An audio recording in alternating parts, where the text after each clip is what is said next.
So I had to go back to the barn and check on a few things, and it got me just long enough to catch Saylor's race. So there may have been just a hint more profanity in the evening, like there wasn't enough already this evening. So, not shocking. I'll give you guys a couple of seconds to figure out what happened. I'm going to give you 5 Mississippis.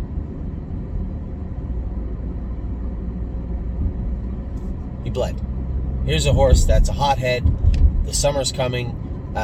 He's your atypical horse. That is, if you would say, what type of horse is most likely to bleed? Hot, speed horses in the heat. That's him. He's your atypical Lasix horse. So, I just told Dominic. Dominic sent me a message, said 2 out of 5 for blood, some mucus, some this. I said, just put him on Lasix. Done. You know, this horse, the second time he moved him hard to the front and he walked. The first time he had mucus, just a trickle of blood, but enough mucus where you could say, yeah, the mucus caused the blood. So really the way he raced last time, there should have been more blood than there was. So that was why we ultimately decided not to put him on Lasix. And then he come back and won for me and come back and won for James, 27 seconds on the end of it. But when you've got a horse with his demeanor, a little hot, a little fiery, and then starts stacking starts up together, I'm not shocked that's what you got. I'm surprised it was only 2 out of 5. So Saylor's going to enter the Lasix program, which I think is a great thing for him. As I said, the summer's coming. We would see this, in my mind, I believe, from time to time, we would see something like this creep up. I'd rather just have the horse on Lasix and know that it shouldn't come up rather than maybe it came up. So I guess what I would call a no-brainer. It was a no-brainer putting that horse on Lasix. He entered the Lasix program. He belongs in the Lasix program. You'll see him in 15 days, and I'm sure at that point he'll start trotting consistently in 53. I believe so, because a horse like him, he might have shown 2 out of 5 tonight, but there may be other times where there was a little bit there. We never scoped him last week. He come 27-1. Why would we scope him when he trotted so hard in the end of it? He was in a great spot. James put him in a great spot last week, and quite frankly, he put him in a great spot tonight. If you take a look at how quickly and confidently he was trotting in the last turn and how he collapsed down the lane, that's bleeding. You can take away the bleeding, just extrapolate that speed in the last turn and tell me what kind of a mile that is. It's a romp. So, obviously, crappy night for the most part. Stay Close was good. There's another horse we put on Lasix. Stay Close was good. Enzo was a decent line for Enzo. No, I wouldn't say good, but a decent line. Again, a decent line for Nothing But a Dreamer. Absolutely needs the hobbles back on. Brace for Landing. Just needs to get his head in the game. As I said, I think we'll race Carter Michael Dio and Brace for Landing next week. I'll drive Brace for Landing, and I don't have a problem putting James on him again.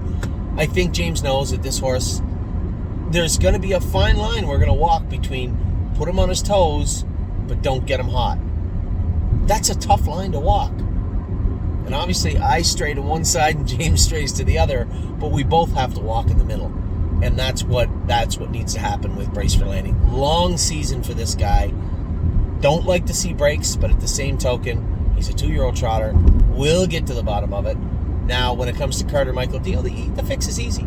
Put the hobbles on him. I'll share you a little tidbit I just shared with our clients. I was hesitant to say it before, but I want to share it with everybody because I think it's important. James came up to me after Carter Michael Dio's break, and obviously James is upset. He's trying to do good for us. He wants to win races. He's the favorite in both trot divisions, and they both blow up. So yeah, he's upset. He's a little angry.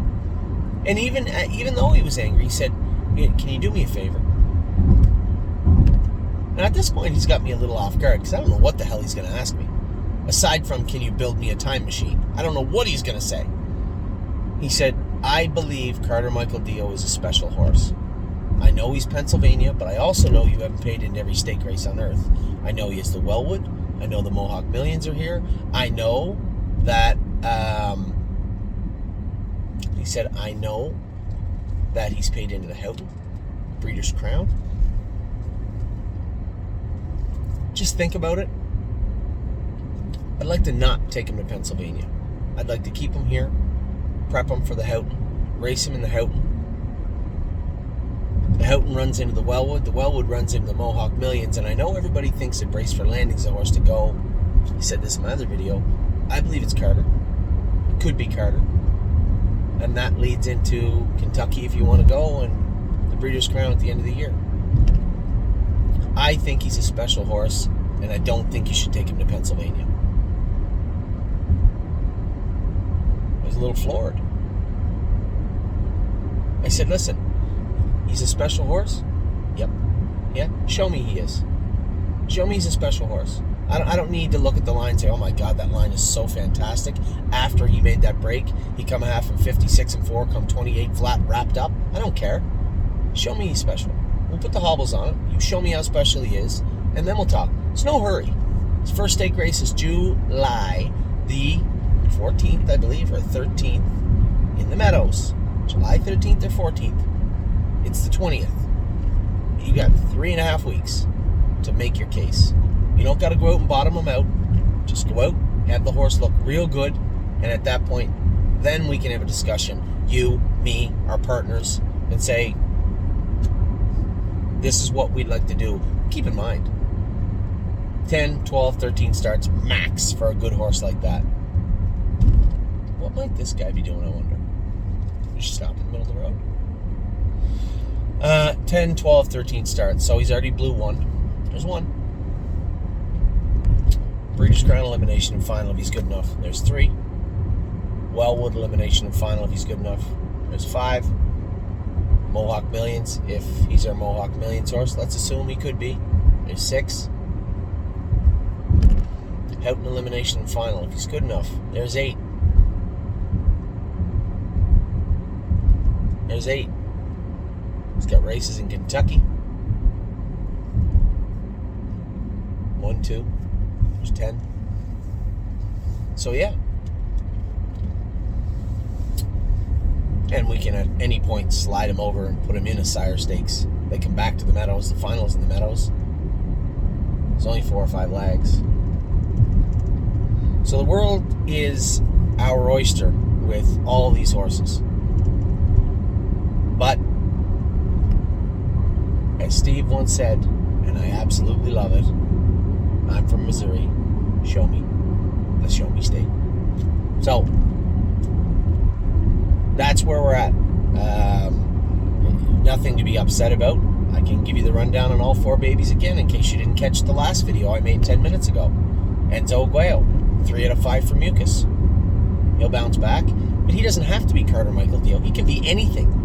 He can be what he was tonight. I can win a Stallion Series races with him. He's as good as I think he could be, and he's going to be a sire stake horse. Will he see a Grand Circuit event? Maybe. He's got to show me more than that also. I can't extrapolate. I can't factor in sickness and say, well, at 59-3, he's mile 57, 56, whether he's healthy. I can't do that. Try to 59-3. You need to show me more. 59-1, whatever it was. Carter Michael Deal made a break. Okay, he's a good horse. We'll put the hobbles on him. Show me how good he is. Brace for Landing, got to pay attention. I'll show you how good he is next week. Or start to. And Nothing But a Dreamer, total professional, was out of his element tonight without his hobbles on. You could make an argument, you could convince me that 3 starts without the hobbles on and this horse will never need them again. Yep. Maybe. But I need those 3 starts. You're not going to get them. So the hobbles are going back on him. We'll take them off him when we're not racing for money. When we're getting him ready for his 3-year-old season. Or maybe at some point in the middle of his 2-year-old season, if we're really certain he doesn't need them. But the horse that I race tonight will be a much more effective horse with some pants on. So yes, Stay Close was good. We had some breakers, a couple of 1 flat line, 1 horse missing equipment, another horse missing equipment in New York. Nobody's fault, really. It's just the way it shook. Well, yeah, the one in New York was a lot of people's fault. Just the way it shook down. And then Saylor bled. So, as a horseman, I'm happy that I can make excuses for everything that took place today. But as the owner and operator of the stable, your partner, I can tell you, it won't happen next week. So, we'll talk to you all very soon again. Not a horrible night. A learning experience for the horses and for us. Back at it tomorrow. Take care.